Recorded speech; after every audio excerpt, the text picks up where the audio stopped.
Okay បងប្អូនឥឡូវខ្ញុំមកកាត់ក្លឹបខ្ទឹមនៅក្រោយទាំងនេះ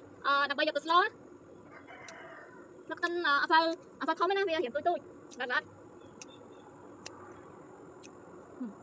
ខ្ញុំទៅខាងនោះម្ដងបែរនៅខាងនេះម្ដងបងប្អូននេះខាងនោះវារៀងធំបន្តិចស្លឹកខ្ទឹមណា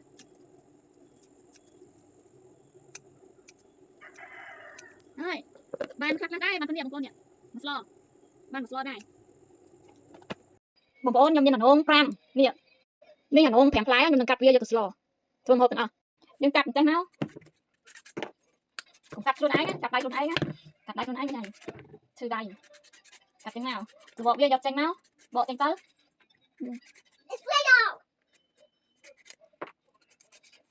នោះវាកោងចឹងណាបងប្អូន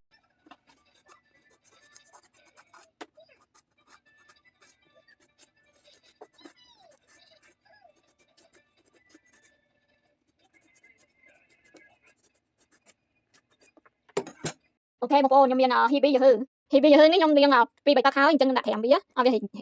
វាទន់ណាខ្ញុំដាក់សាច់ជ្រូកចូលដាក់អំបិល1ស្លាបព្រាបាយស្ករស1ស្លាបព្រាបាយម្សៅស៊ុបរោយបន្តិចទៅ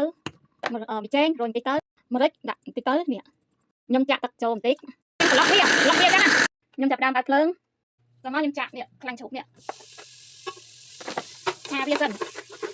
ខ្ញុំបានបតោខ្លាញ់ជ្រូកហើយឥឡូវខ្ញុំចាប់ដើមដាក់ទឹកនេះខ្ញុំដាក់វាខ្ញុំក្រោកទឹកក្រោកកំហប់វាឲ្យដាំទឹកឲ្យពុះអូខេបងប្អូនទឹកពុះហើយហ៊ីប៊ីយឺហឺនេះខ្ញុំចាក់ចូលទៅអានេះបកាបងប្អូននេះយឺហឺនេះយឺហឺមកសំណប់ជ្រូកមិនហ្នឹងខ្លាំងជ្រូកខ្ញុំដួសទឹកស៊ុបនេះខ្ញុំដាក់ចូលក្នុងនេះក្នុងសាច់ជ្រូកហ្នឹងណាប្រវាយវាឲ្យម៉ត់កុំឲ្យវាដុំណាខ្ញុំម៉ត់ហើយខ្ញុំចាក់ចូលក្នុងទឹកហ្នឹងទៅពុះណាកូបាត់កំដរបន្ទាប់មកខ្ញុំដាក់ខ្ទឹមសវាពុះហើយមិនហ្នឹងណាខ្ញុំថោកឥឡូវពុះហើយដាក់ស្ពៃនេះស្ពៃក្តៅខ្ញុំបានហាន់ហើយខ្ញុំដាក់ចូលអូវាឲ្យធំអូខេឥឡូវពុះហើយបងប្អូនអើយកោវាមើលរសជាតិវាមិនដែរឲ្យស្ពៃនោះវារៀងឆ្អិនបន្តិចណាខ្ញុំដាក់នេះអានង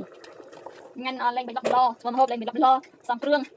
មានបន្លែអីដាក់ចូលអស់ខ្ញុំព្រោះអានងខ្ញុំមានមកនៅខាងក្រោយផ្ទះវាដុំមកច្រើនពេកអញ្ចឹងយកស្លធ្វើម្ហូបឲ្យអស់ហ្មងទៅហើយវាបងមានផ្លែនងថែមទៀតបងប្អូនក្រោយទៀតខ្ញុំថែមអំបិលព្រោះមិញខ្ញុំព្រោះហើយវាពិសាអញ្ចឹងខ្ញុំថែមនេះថែមស្ករសបន្តិចប្រឡាក់ពីយកចឹងណាហើយថែមម្រេចថែមប៉ុណ្ណឹងបានអូខេបងប្អូននេះពុះហើយឥឡូវខ្ញុំភ្លក់មើលថយភ្លើង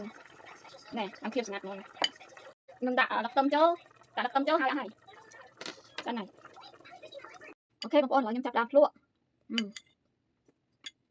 ឆ្ងាញ់ល្មមអត់ប្រៃហើយក៏អត់សាបឆ្ងាញ់មែនតើ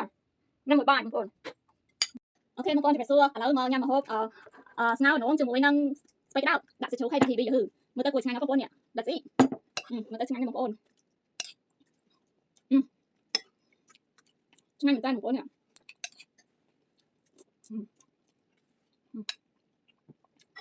អូរសជាតិឆ្ងាញ់មែនតើអូយឆ្ងាញ់ទៅហត់ទៅស្នាមានហ៊ីប៊ីយឺហឺឯណាអូឆ្ងាញ់មែនតើបងប្អូននេះអូខេបងប្អូនខ្ញុំនឹងបញ្ចប់ការញ៉ាំរបស់ខ្ញុំបន្ទាប់ពីវីដេអូនេះហើយម្ហូបខ្ញុំឆ្ងាញ់អត់ប្រៃអត់សាបហើយក៏អត់តាមខ្លាំងទេគឺល្មមហើយឆ្ងាញ់មែនតើហើយសូមអរគុណបងប្អូនដែលមើលវីដេអូនេះហើយសូមជម្រាបលាបាយបាយអភីស